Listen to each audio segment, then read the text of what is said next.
bonjour à toutes et à tous, et merci d'avoir transplané dans ce 6ème épisode du Pince Crâne. Je suis Nox, et avec Matt, mon invité du jour, nous allons traiter de ses recherches pour un commandeur plus fer et discuter de la Saltist.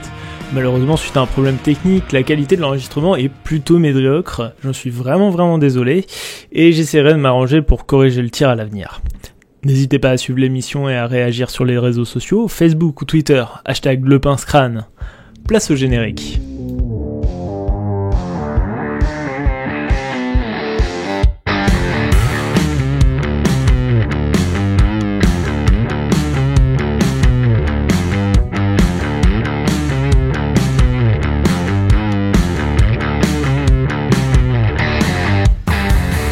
Rebonjour et merci d'avoir transplané dans ce 6ème épisode du Pince Crâne. Dans l'émission d'aujourd'hui, j'accueille Matt, avec qui nous allons échanger, analyser et débattre sur sa quête personnelle vers un commandeur plus fer, et plus précisément de la Saltist. Salut Matt, comment tu vas? Salut, ça va super bien, toi? Bah écoute, ça va pas trop mal, je suis content de t'avoir avec moi aujourd'hui. Alors, est-ce que tu peux te présenter un peu toi, ton travail, ta chaîne YouTube? Moi, c'est Matt, un Québécois. J'ai la chaîne YouTube MTGQ Channel qui a maintenant 3 ans. Ça fait 3 ans que j'utilise la chaîne comme passe-temps. Sinon, dans mon travail personnel, je suis planificateur de projet.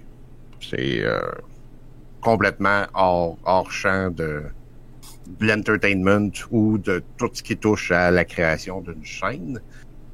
C'est peut-être pour ça que j'aime ça, d'ailleurs, passer du temps à faire tout ce qui touche à la chaîne. D'accord, ok. Tu fais pas mal de contenu, très régulier. Tu peux présenter un peu ta chaîne dans l'ensemble? Oui, mon Dieu, la chaîne, elle a évolué avec le temps, bien sûr. À l'origine, ce n'était que moi qui ouvrais des boosters sans voix, sans rien. J'étais trop gêné. Quand j'ai commencé, j'étais trop gêné pour commencer, pour débuter la chaîne. Puis c'était vraiment, quand j'ouvre des boosters, je vais me filmer, je vais mettre ça là-dessus, puis adviendra ce qu'adviendra. Puis au fil du temps, l'expérience, je me suis dégêné, la chaîne s'est réorientée a pris différentes trames. Puis récemment, j'ai un peu pris comme quête personnelle d'essayer de trouver une façon de jouer le plus équitablement au Commander.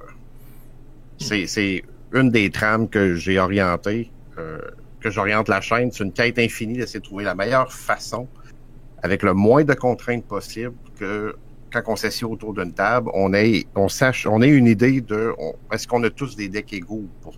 Et quand je dis égaux, je dis sensiblement de même force. Oui, à peu près équitable. Alors personnellement, je suis tombé par hasard sur ta chaîne.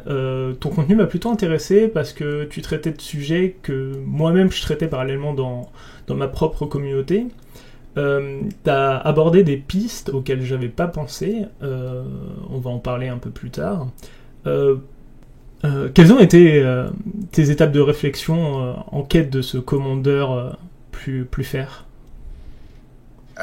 Ça a commencé. On a des nouveaux joueurs qui se sont joints au Playgroup, qu'on a découvert via des tournois de Pioneer, en fait, qu'on a connus via des tournois de Pioneer, puis basé sur l'expérience que j'avais aussi de jouer en magasin, où ce que tu t'assis, quand tu vas jouer dans ton LGS, ton magasin local, c'est vraiment là qu'il y a souvent du débalancement entre les joueurs, parce que tu vas voir toutes sortes de decks.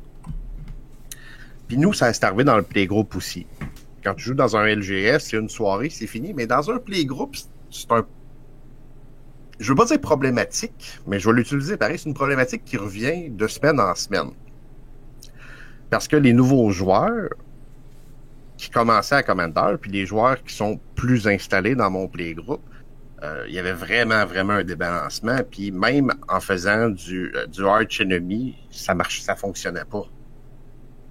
Fait on a essayé de se pencher. Bon, on a demandé certains joueurs qui avaient des decks plus forts de réduire la puissance du deck un petit peu pour essayer d'équilibrer et donner pour que les autres.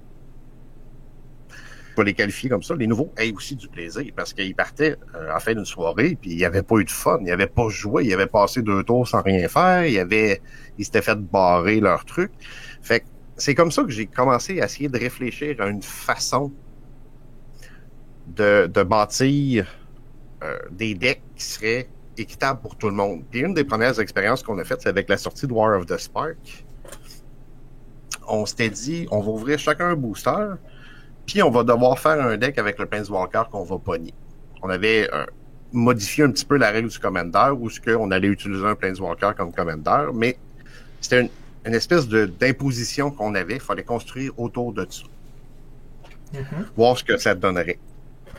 Puis c'est comme ça que le travail a commencé, puis que ça a commencé à me trotter dans la tête. À force de jouer avec le playgroup, puis de voir le débalancement qu'il y avait. Que le hamster s'est mis à tourner un petit peu inconsciemment. Tu sais, c'était pas... je travaillais pas là-dessus de façon consciente, mais après chaque partie, je regardais, je dis, bon, qu'est-ce qui s'est passé? Qu'est-ce qui a pas marché? Pourquoi ci? Pourquoi ça? Puis, veux pas, Magic, plus tu vas mettre d'argent dans un deck, plus tu augmentes tes chances, en fait, qu'il soit bon. Dans une de tes vidéos, une de tes pistes de réflexion, c'était effectivement que d'essayer de limiter le budget de tes decks, de ton playgroup, c'est-à-dire que chaque membre de ton playgroup avait le même budget pour ses decks, et ça devrait du coup limiter leur power level. C'est quoi tes ressentis par rapport à cette méthode? Effectivement, c'est une des premières méthodes que j'ai mis, en fait, que Nat, ma conjointe, m'a imposé. On a essayé de bâtir un deck avec un montant X. On se disait, bon, pas plus de 300 US, exemple. Le gros problème avec ça, que j'ai remarqué, c'est que s'il y a une carte qui, comme on dit, spike, qui augmente de prix drastiquement, ben là, ton deck devient un petit peu invalide. Puis il y a plusieurs raisons pour qu'une carte augmente qui n'est pas nécessairement liée à la fonction de cette carte-là dans ton deck. Oui, même la collection, enfin le côté collection influe sur le prix des cartes. Du coup, par exemple, si telle carte spike parce que je sais pas, elle fait partie typiquement de la réserve list, elle peut très bien avoir un power level très faible et au final avoir quadruplé de prix et de plus rentrer dans le budget de ton deck. T'as tout à fait, exactement, t'as tout à fait raison. Fait que c'est pourquoi j'ai évalué cette méthode, que j'ai conclu que cette méthode-là ne pouvait pas fonctionner, c'était justement ça. C'est super dur à suivre. Ben, super dur. Faut que tout le monde utilise le même site de référence, mais ça fluctue trop pour être stable. Fait que j'ai fait des tests. J'avais fait un deck de Animar Morph basé sur pour tester cette théorie-là. Vous pouvez aller voir sur la chaîne, d'ailleurs. Il y a encore les vidéos. Puis, ben, c'est ça. La conclusion, c'est que c'était trop... ça fluctuait trop pour être stable et efficace. Puis en plus, il fallait suivre ça de façon mathématique avec souvent à l'aide d'un site web où tu rentres ton deck puis tu peux voir le prix des cartes. Mais il faut que tout le monde utilise, encore une fois, la même source de comparaison. D'accord. Donc, fait que ça rajoute une complexité. Du coup, on peut en conclure que effectivement, non seulement c'était pas très pratique, et au final, c'était pas forcément lié non plus au power level des cartes de manière générale. Non, c'est ça. Qu'est-ce que tu as pu tenter d'autre comme approche? Une approche que je n'ai pas tentée, mais qui, je crois, serait probablement la plus efficace, puis je ne l'ai pas tentée dû à la charge de travail que ça pourrait demander, c'est d'y aller avec un système de pointage, un petit peu comme les jeux Warhammer. D'accord. Où tu bâtis une armée d'une valeur de points, puis dans ce cas-ci, ça serait bâtir des decks d'une valeur de points. Le problème, c'est qu'il faut assigner une valeur à chacune des 20 quelques mille cartes de Magic. Ça paraît un peu compliqué, effectivement. Ouais. Ce qui est peut-être... Un coup que le travail est fait, ça peut bien aller, mais c'est un travail qui peut être très, très ardu à faire et très long. Mais je crois que ça serait probablement une des meilleures solutions. Parce que tu bâtis un deck, exemple, à 500 points ou à 1000 points, ben, tout le monde autour de la table a la même valeur de cartes. Faut que les cartes soient super bien cotées si on veut que ça fonctionne. C'est encore une autre complexité. Ouais, ça paraît quand même très très dur. Et puis, comment dire, quel est l'organisme qui attribuera les points aux cartes, sur quelle base de réflexion? Enfin, ça paraît très très laborieux. Oui, effectivement, c'est ça.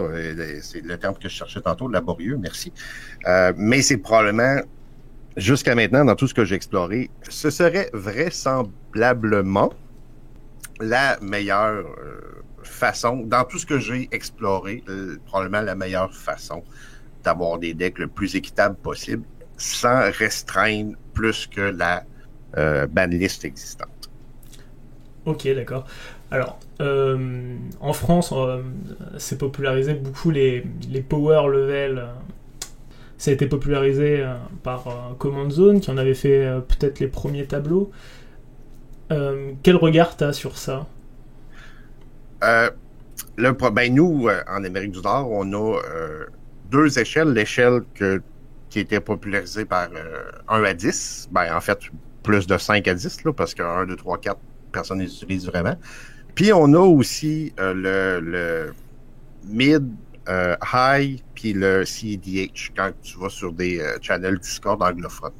D'accord. Le problème avec ces échelles-là, selon moi, c'est que ça va beaucoup du point de vue du joueur. Je dois donner un exemple. Quand que dans notre playgroup original, moi, Adam, Loïc, puis Max, je fais du name dropping, on a un niveau de jeu qui est assez fort. Surtout qu'Adam est très très fort, sans être du CDH, son deck est très très fine, ses decks sont très très fine-tunés. Puis, dans le playgroup, comment je peux dire, moi j'évalue mon deck par rapport au deck de Loïc, au deck d'Adam, puis je m'évalue en bas de eux. Fait que si eux, mettons, je regarde, eux autres sont des 9, ben moi je suis probablement un 7 ou un 8. J'arrive dans un LGS, dans un local game store, puis je passe la soirée à ramasser tout le monde parce que le standard de mon playgroup est plus élevé que le standard de certains autres groupes de jeux.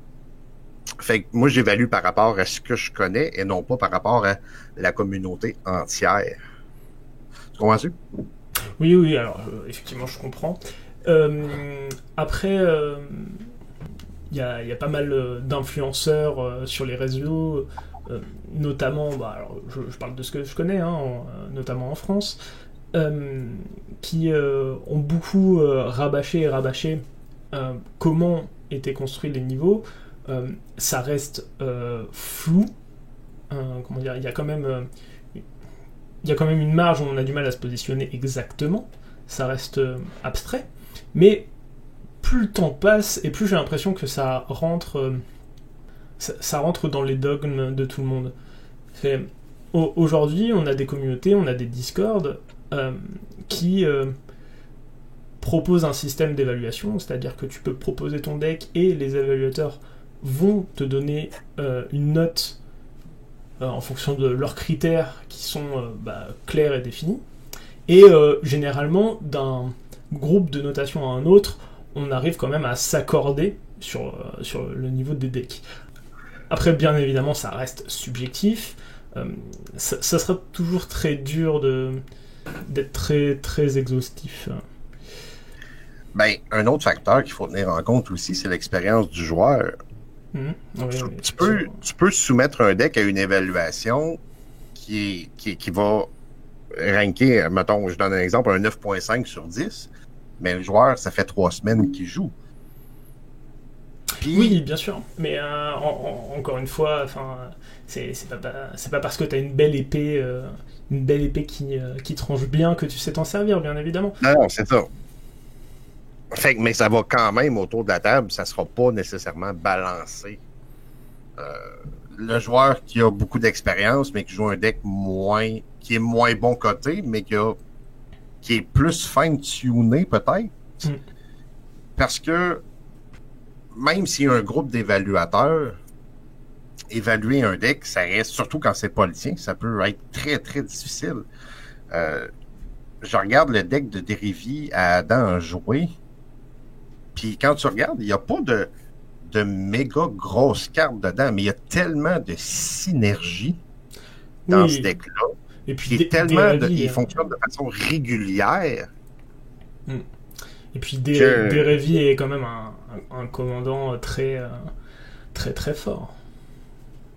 Oui, mais c'est ça. Il va utiliser la fonction de taper et détaper à son maximum. Mais quand tu regardes chacune des cartes, c'est pas si impressionnant que ça. D'accord, ok. Mais c'est le tout et l'habilité qu'il a à manier ce deck-là, à piloter ce deck-là.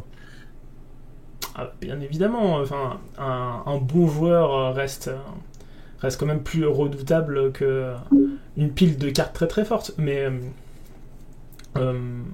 encore une fois, il y a des cartes comment dire, il y a des cartes qui ont des interactions très très fortes juste en les jouant. Je pense notamment à des cartes telles que Cyclonic Rift qui ne nécessitent pas de jouer spécialement bien. Oui, c'est effectivement, puis là on se rapproche de la salt list. Effectivement. Alors du coup, excellente transition. Est-ce que tu peux nous parler de la salt list? Qu'est-ce que c'est et à quoi elle sert? Oui, bon, la Salt List, puis c'est ça qui m'a inspiré un petit peu le Salt List Commander, qui est une des façons que j'ai essayé de bâtir un deck. La Salt List, c'est une liste qui est publiée par le site EDH Rec, qui est un site de référence au niveau Commander très, très populaire. Puis, il y a plus de 600 000 personnes qui ont voté sur les cartes qui aiment le moins affronter. En mettant des scores pour chacune des cartes. Il y a 100 cartes au total dans la liste. Puis en mettant des scores pour de 0 à 4 pour chacune des cartes. Puis c'est fait à chaque année. Fait que ça permet de créer une liste de 100 cartes qui sont évidemment les 100 cartes que les joueurs aiment le moins affronter. Puis ça change une fois par année. Contrairement, on parlait tantôt du budget de la valeur d'un deck qui peut fluctuer.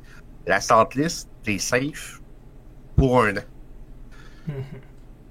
Puis, Cyclonic Rift se retrouve dans cette liste-là en 8e place. Et Derivi aussi, d'ailleurs. Oui, D'ailleurs, oui. Donc, du coup, pour rappel, c'est 100 cartes. Du coup, le Saltless Commander, c'est les cartes bannies en Commander, plus les 100 cartes de la Salt List. Exactement. On peut y retrouver, du coup... les Razland comme Obliterate, Armageddon, Jokulops. On peut retrouver énormément de pièces de Stax comme Stasis, Winter Orb, Vorinclex, Static Orb. Qu'est-ce qu'on peut citer d'autre? Il me semble qu'il y a les 4 Préators. Oui, il y a les contre-sorts gratuits, les 4 Préators sauf le rouge. Oui, parce que...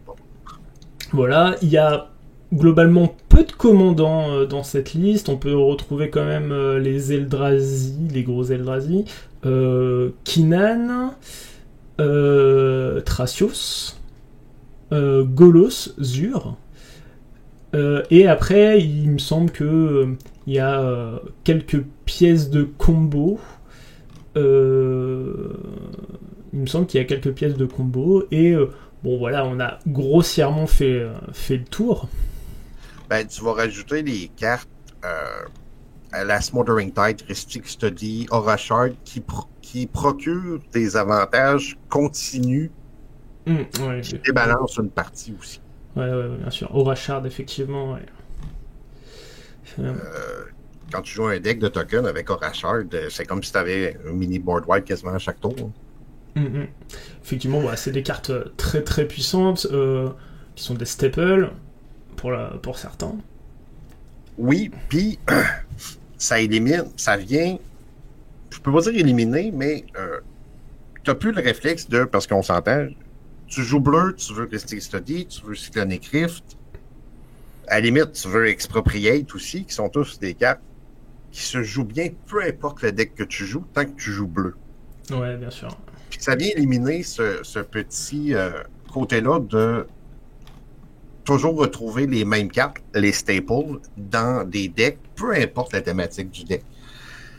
Puis ça, c'est quelque chose que moi, j'essaie de briser aussi. C'est d'être originaux dans la création de ces decks, de trouver des alternatives.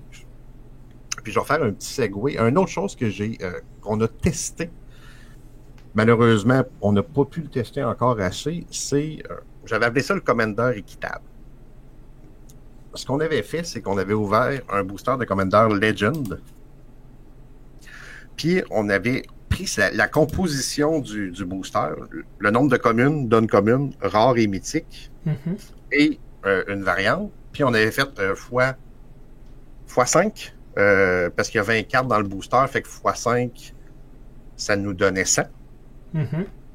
Fait qu'il fallait respecter, avoir de mémoire, c'est 70 communes, 15 uncommunes, 5 rares ou mythiques et 10 à notre choix.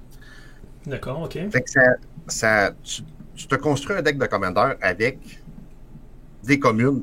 Ça élimine un petit peu le nombre ça réduit énormément le nombre de rares et de mythiques que tu vas mettre dans un deck. Ça te force à te creuser la tête un petit peu. Puis pour la première expérience, on devait prendre une ou des légendaires du booster qu'on avait ouvert. D'accord, ok. Et ça doit le limiter énormément au niveau de la mana base, parce que si tu peux pas te permettre que tes bilan soient des rares, parce que du coup elles prennent des slots. Du coup, si tu as des double lands, ça va être généralement des communes ou des unco. A priori, ça paraît très compliqué de jouer des decks 5 couleurs, par exemple. Oui, effectivement, le 5 couleurs peut devenir très compliqué. Il faut être peut-être très, très créatif, mais il faut aussi faire des choix. Faut s'arrêter puis se dire, effectivement, si j'ai une mana base plus forte, puis je prends la plupart de mes rares, puis mes slots de rares, généralement, tu as 15 rares dans le deck parce que ton 10, tu vas prendre des rares. Si je me fais une mana base qui est très forte, est-ce que je vais être en mesure de tirer, d'avoir assez de stock pour le jouer? Au même titre que si je mets plein de tutors rares, est-ce que j'ai quelque chose à aller chercher d'efficace? Puis ce mode de jeu-là apporte une création incroyable au niveau des decks. Ah bah tu peux quand même mettre Red Stick Study étant donné que c'est une commune. Effectivement. Il y a quelques petits Demonic Stars, c'est un non-commune. Il y a quelques petits loopholes comme ça parce qu'on jouait, effectivement, on avait décidé de prendre le plus vieux print tout le temps. D'accord, ok. Un peu comme Popper, là, le print le plus bas, pas le plus vieux, mais le print le plus bas, pour éviter un paquet de problèmes, parce que les promos sont souvent des réimprimants rares, fait qu'en prenant le print le plus haut, ça pouvait... Mais, encore là, Ristic Study, c'est 1 sur 90, 1 sur 100, 1 sur 99. Fait que c'est tel que tel. On n'a pas eu l'occasion de tester à fond ce mode de jeu-là avec tout ce qui est arrivé. On avait un petit répit au Québec quand Commander Legend est sorti. Fait qu'on était capable de faire 2 matchs. Mais les decks sont encore construits. Puis c'est quelque chose que je vais explorer un petit peu plus parce que ça redonne une vie à toutes les cartes qui traînent dans nos grosses boîtes blanches.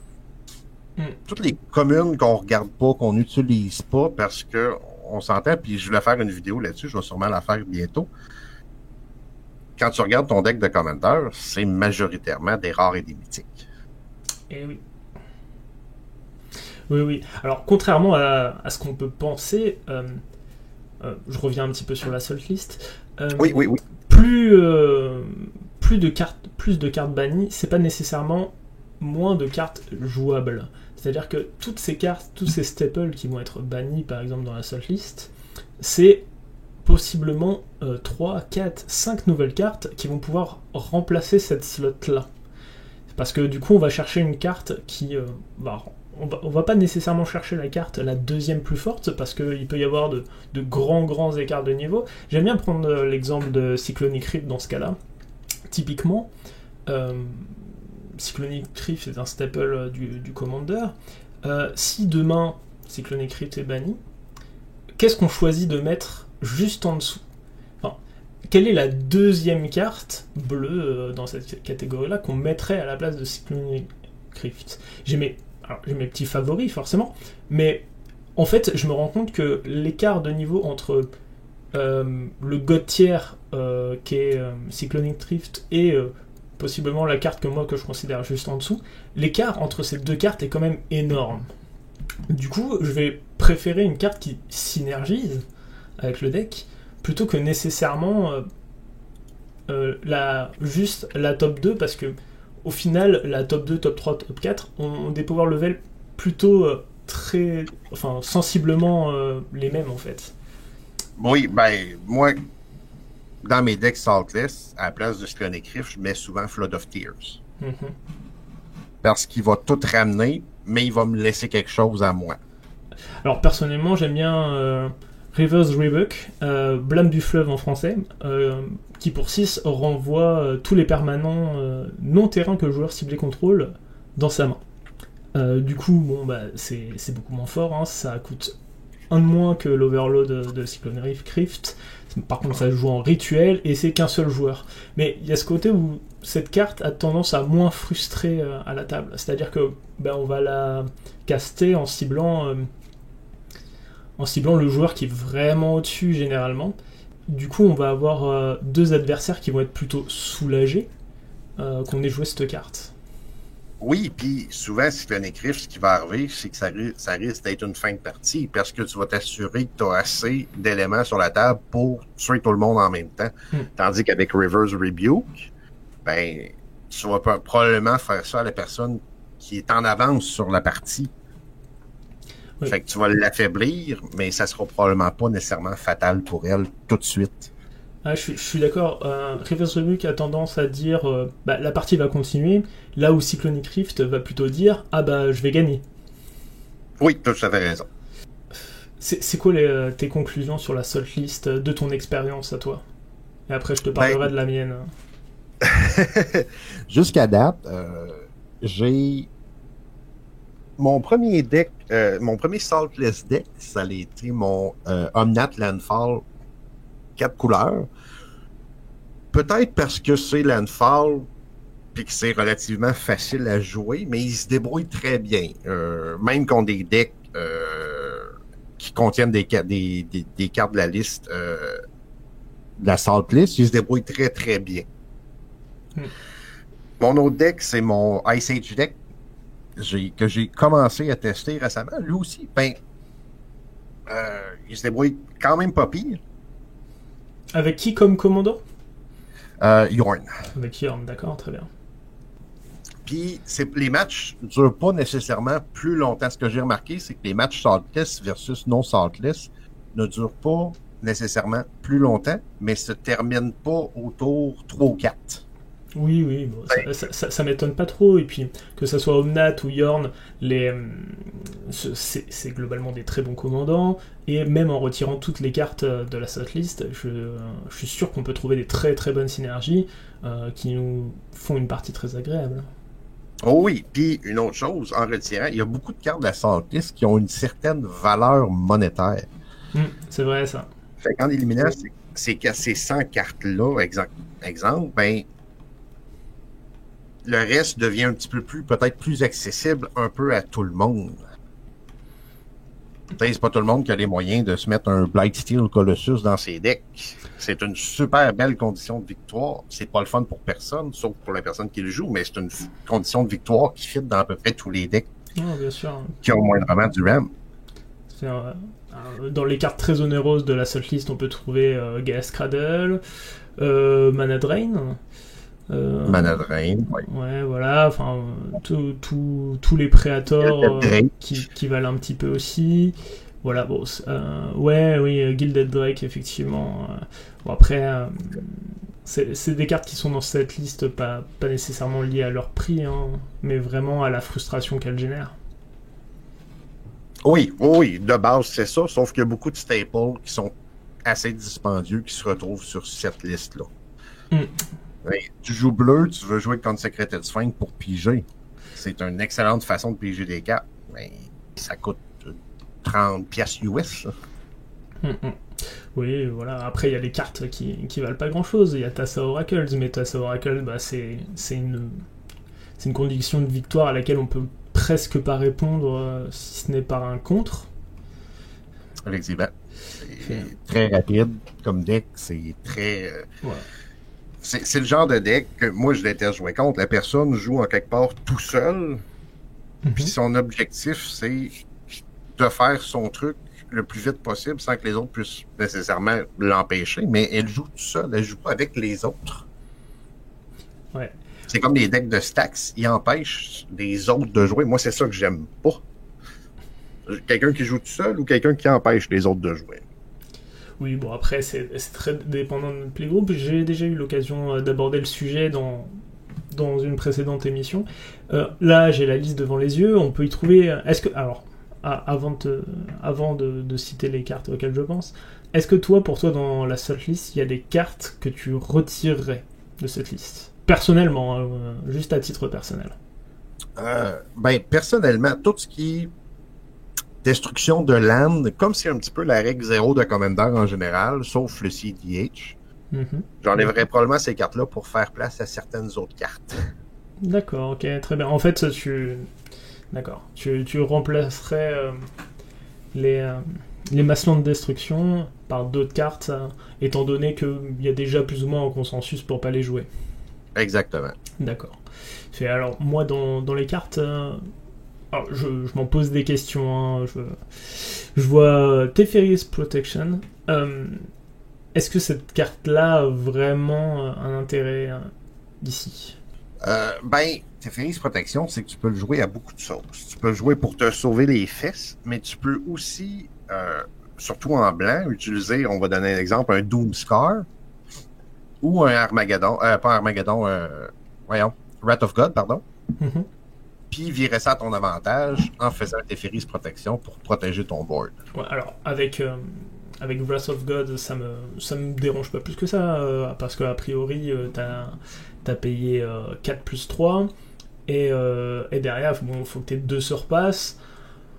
Bon, c'est pas... Voilà, t'as fait une phrase unilatérale pour 7 et 2 cartes. C'est pas... Enfin, moi, ça me choque pas. Avec Armageddon, ça me pose un peu plus problème, effectivement. Maintenant, Armageddon est déjà sur la seule liste, donc... Oui, puis la règle 0 fait que... Voilà. D'accord. Mais effectivement, il y a une carte qu'on pourrait enlever. C'est des cartes, comme tu l'as dit, qui, chaque année, bougent. D'ailleurs, tu connais la date des mises à jour de la seule liste ou pas? Juillet, d'après moi. Juillet ouais. Tout à fait, je viens de tomber dessus, juillet 2000. La dernière mise à jour a été faite en juillet 2020. Ok, très bien. Je vais te parler de mes petites expériences en Subtless Commander que j'ai eu l'occasion de tester. Alors, très peu, mais j'ai quand même eu l'occasion de le faire. La première chose que j'ai constatée, c'est que c'était facile à mettre en place. C'est-à-dire que j'ai simplement pris des decks que j'avais déjà, auxquels j'ai soustrait les cartes de la seule liste. En moyenne, j'ai dû retirer entre 3 à 8 cartes dans mes decks pour que ça fonctionne. Je trouve ça pas très compliqué. En quelques minutes, la mise à jour se fait... Enfin, je peux faire la mise à jour, voilà. Et commencer à jouer. Donc déjà, ça c'est chouette. Ensuite, en jeu, effectivement, ça a donné vraiment des parties très agréables. Et surtout, ça a enlevé le côté Deus Ex Machina de certaines parties. Comment dire, les gens ont beaucoup arrêté de gagner nulle part. Parce qu'en fait, c'est ça la sotlist, c'est qu'il y a énormément de cartes qui, une fois qu'elles sont castées, déterminent la partie. Juste en les castant, on a tendance à réduire à néant les stratégies. C'est-à-dire, on aura un petit peu à la manière d'une combo au final. Je me rends compte que beaucoup de ces cartes-là, juste en les castant, annihilent les tours précédentes souvent. Et du coup, le fait de plus les jouer réduit grandement cette frustration qu'on peut ressentir à voilà, t'as casté Blood Moon, on va te regarder jouer et on va essayer de topper notre removal avec des landes d'étape. Ces cartes-là qui ont tendance à faire prendre des angles droits aux parties. Bref, en tout cas, j'en ai une très très bonne expérience. Il faut que je continue. Je vais essayer via le Discord MTG Commander tenu par mes camarades d'organiser des événements Thoughtless Commander. C'est quelque chose... j'aimerais bien obtenir des données statistiques et faire des sondages sur ce qu'ont ressenti les gens de cette expérience, parce que j'estime que c'est vraiment une piste qu'il faut explorer. En tout cas, j'invite les auditeurs à essayer. Je vous jure, essayez d'organiser une soirée avec votre playgroup, ou décidez de retirer les cartes de ces listes-là de vos decks, de les changer pour des équivalents, ou simplement des cartes que vous vouliez peut-être essayer. C'est vraiment une expérience très agréable que je conseille à tous. Et comme tu dis, moi j'ai joué, on a joué sur Spell Table, puis on dit on va jouer Saltless. Il y a quelqu'un qui a regardé son deck, puis un de mes est Saltless. Il n'y avait rien à enlever, il n'y avait rien à changer. Fait que, tu sais, c'est ça, tu vas enlever une petite quantité de cartes, tu vas les remplacer par des équivalents. Puis ça veut pas dire que ton deck est plus bon ou que tu peux toujours remettre les cartes dedans. Hein. Mm-hmm. Non, c'était... Comment dire, c'est vraiment pas je vois vraiment pas ça comme un format à part. Je vois vraiment ça un petit peu comme un mode de jeu. En fait, c'est simplement une battle list en plus, tout simplement.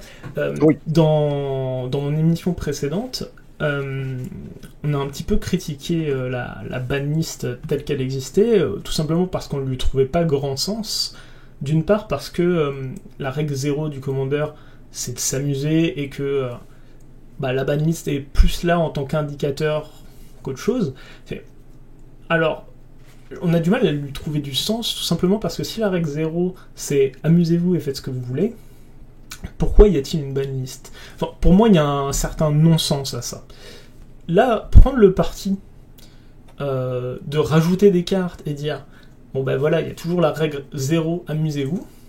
Par contre, voilà, on a décidé de faire quelque chose de cohérent et de bannir toutes les cartes qui génèrent énormément de frustration, de façon à ce que il y ait plus de fun. Alors, bien évidemment, je dis pas qu'on peut pas trouver son fun dans un jeu Stax à partir du moment où tout le playgroup est d'accord et que le niveau de jeu s'y prête, hein, bien entendu. Maintenant, oui. Je vous conseille vraiment d'essayer. En tout cas, rajouter pour moi des cartes à la banlist, c'est quelque chose de cohérent, et encore une fois, c'est pas parce qu'on bannir des cartes, c'est pas en rendre moins jouable, c'est en rendre au final plus jouable. Tout simplement parce que quand on va bannir une carte, un staple, on va redécouvrir 3, 4, 5 cartes qui pourraient prendre sa place, qu'on aimerait tester et qui sont plus agréables pour tout le monde. Tout à l'heure, tu nous as parlé de tes parties où toi-même tu jouais un deck Thoughtless contre des decks qui n'étaient pas forcément dans cette configuration. Quelles expériences que tu peux avoir avec ton playgroup de vraiment quand vous jouez tous en Thoughtless Commander? Quand on joue en Saltless avec le playgroup, je joue beaucoup avec des auditeurs de la chaîne.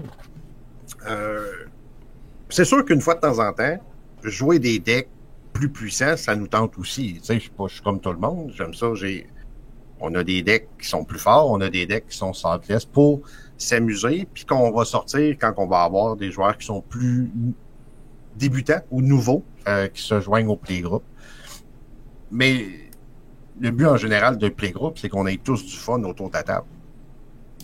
Puis qu'il n'y ait pas de frustration. Puis le Saltless élimine une grosse partie de ces frustrations-là. De stacks ou de... Puis ça se fait, tu sais, c'est naturel. Les joueurs ont voté pour les cartes qu'ils aiment le moins affronter. Fait qu'en quelque part, 600 000 joueurs, tu peux pas aller nécessairement contre ça. Mais on s'entend, OK, là, on va jouer Saltless, là, on va se faire une game plus, sans dire nécessairement compétitive, mais plus hardcore, où est-ce qu'on va jouer plus de counter, nos decks qui ont plus de counterspell, qui ont peut-être plus de contraintes ou de salty cards. Puis ça offre une variété. Dans une soirée, tu vas passer d'un à l'autre. Ça va faire du bien, ça va changer le mal de place, ça va tu vas finir, il est plus tard, ça te tente moins de te casser la tête, tu vas jouer Saltless. Puis encore là, c'est pas parce que tu joues Saltless que ça peut pas être fort ou tu peux pas te casser la tête. Bien sûr.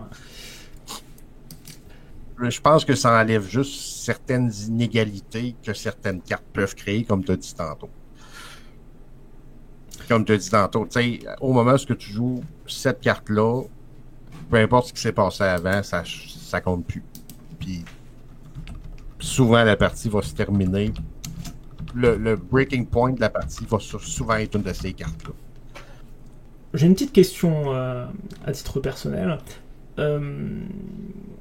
Dans la banlist actuelle Commander, quelle carte tu retirerais? Je pense que ce serait Balance. Balance, d'accord. Ouais. C'est rigolo parce que c'est plutôt une carte qui ressemble à celles qui sont dans la list. Ben, ça va t'affecter toi aussi, la personne qui joue. C'est égal pour tout le monde. Alors, j'ai l'occasion de beaucoup jouer en duel Commander, qui est un format très populaire en France, qui est du Commander 1v1, qui a sa propre banlist. Balance est légal dans ce format. Grosso modo, oui, effectivement, on dit que ça fonctionne pour tout le monde, mais dans les faits, c'est pas le cas, tout simplement parce qu'on a tendance à tricher avec des cailloux. Enfin, dans ce cas-là, Armageddon et Jackalope, c'est égal pour tout le monde, tu vois ce que je veux dire? Oh oui. Ben, c'est parce que sinon, je regarde la liste, puis... Bon, à titre personnel, moi je me demande si des cartes comme... est-ce que le Titan Vert a quelque chose à faire sur cette banlist? Le fait d'aller chercher 2 landes, n'importe lesquelles, bon, je dis pas le contraire, c'est très très fort. Pour 6, c'est... Bon, voilà, le coût converti de mana est relativement faible. La carte est excellente. Après, je comprends pas bien ce qu'elle fait là, quand je les compare avec les autres. Bon, Griselbrand, je comprends, il est légendaire, ça donne envie de le donner en commandant, de jouer en commandant et de faire des bêtises. Bon. Ouais, 7 points de vie, puis j'ai cette carte. Oui, voilà, non, mais c'est un effet qui est excellent, je dis pas le contraire. Mais voilà, enfin, j'ai vraiment. Sur cette banlist, il y a des cartes que je comprends pas vraiment ce qu'elles font les unes à côté des autres. Voilà. Est-ce qu'il y a une carte de la list que tu détestes particulièrement, que tu aimerais voir ajoutée à la banlist officielle? Oh, il y en a plein. allez, on dit que tu dois en choisir 3. 3 cartes et Colin. En fait, une carte que je bannirais qui n'est pas dans la Salt List, ça serait Sol Ring. Sol Ring. Ah. Oulala. Alors, oui, bien évidemment. En fait, j'ai tendance à détester le fast mana. J'ai eu déjà l'occasion de m'exprimer sur la question. Je considère que ça fait des parties unilatérales. Alors, c'est pas très grave dans la mesure où une seule personne est en avance, c'est-à-dire que le format Arch Enemy me dérange pas plus que ça en Commander. Le souci, c'est que plus ces cartes-là existent, plus il y a des chances que 2 joueurs à la table soient très en avance, et du coup, pour les autres adversaires, c'est impossible de gérer 2 personnes qui écrasent les autres. Une seule, c'est faisable, mais 2, ça paraît très compliqué. Et quand j'ai vu le Lotus Joali édité, j'étais très déçu parce que c'est une carte qui est un petit peu dans cette mouvance-là, même si elle est bien moins forte que Sol Ring. Mais elle augmente les statistiques de voir cette configuration de 2 joueurs en avance, ou voire pire, 3. 3, et quand au final nous on n'a pas eu notre Sol Ring et qu'on a 3 joueurs qui sont partis très très vite, a priori on va passer une très mauvaise partie. Moi, au-delà de ça, la raison pourquoi je la bannirais, c'est que c'est la première carte que je vais mettre dans un sleeve quand je commence à faire un deck, puis je pense que c'est ce que tout le monde fait. Fait que si tout le monde l'a dans son deck, si tu l'enlèves, tu vas permettre à une autre carte peut-être de gagner de la popularité ou de prendre la place dans le deck, puis ben...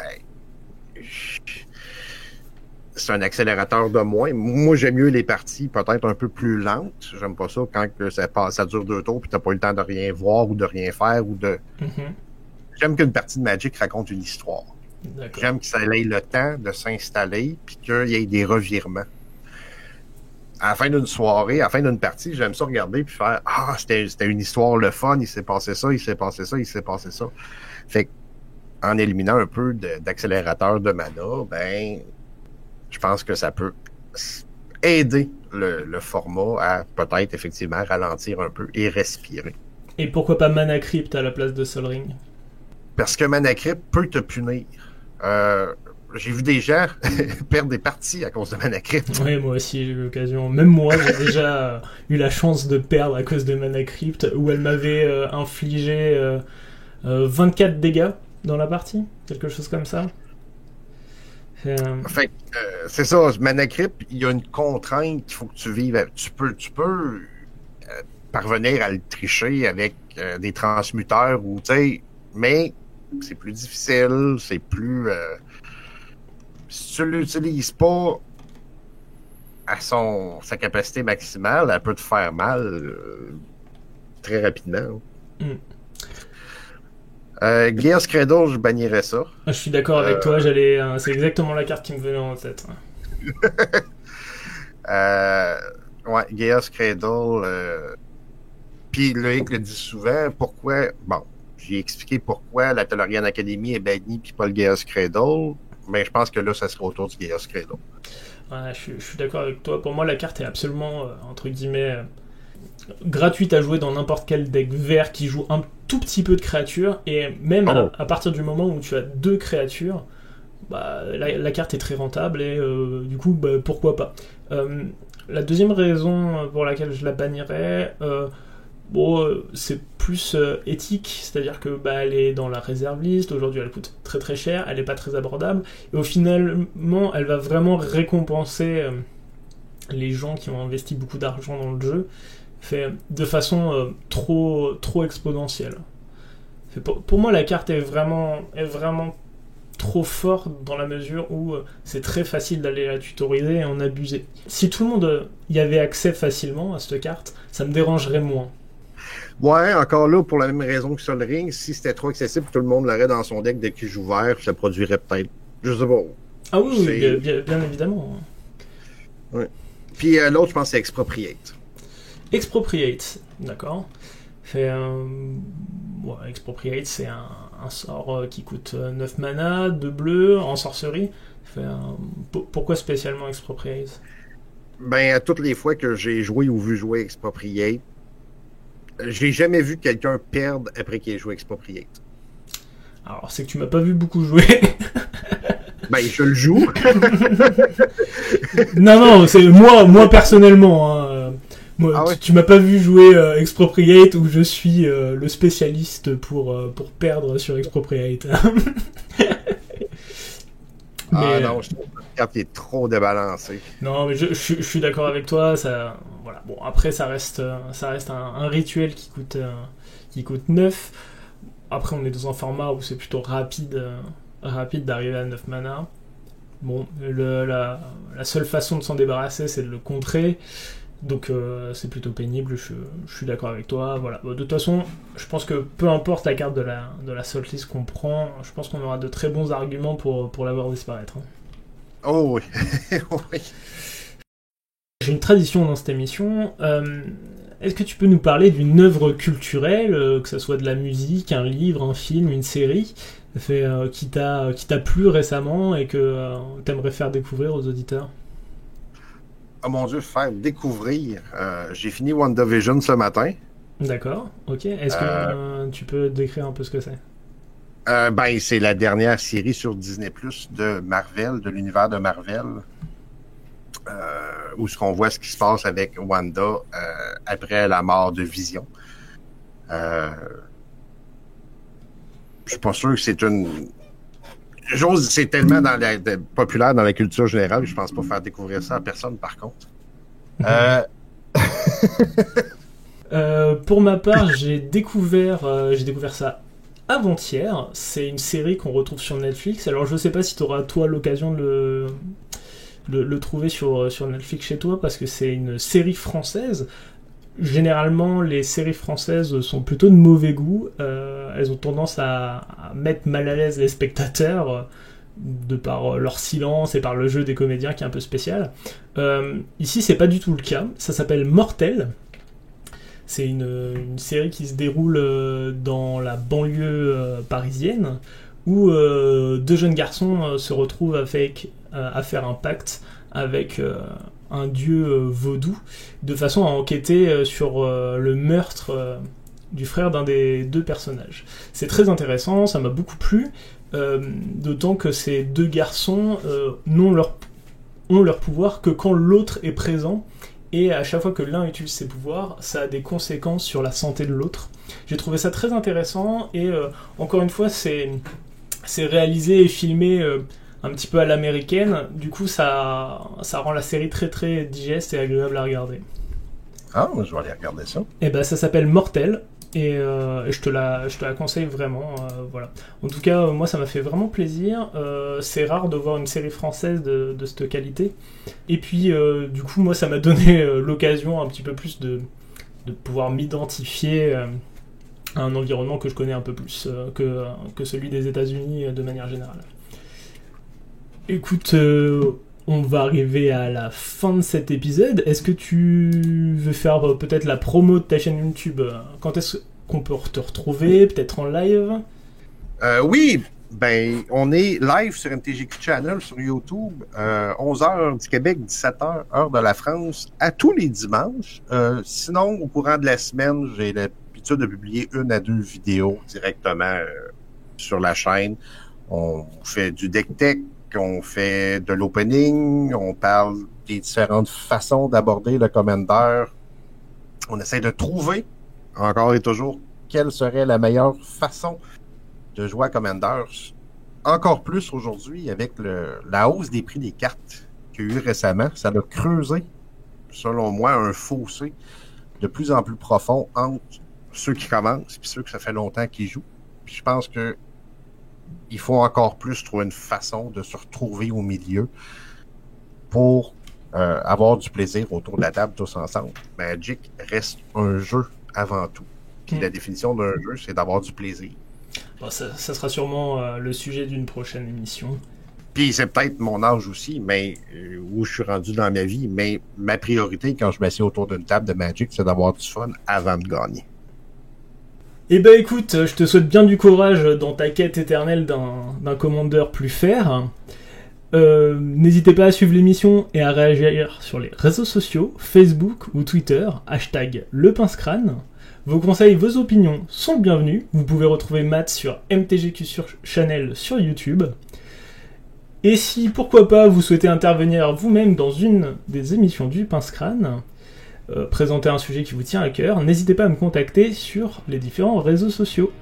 Merci encore pour votre écoute, je vous souhaite plein de bons top decks et pas trop de manades. C'était le Pince-Crâne, salut! Hey, au revoir tout le monde!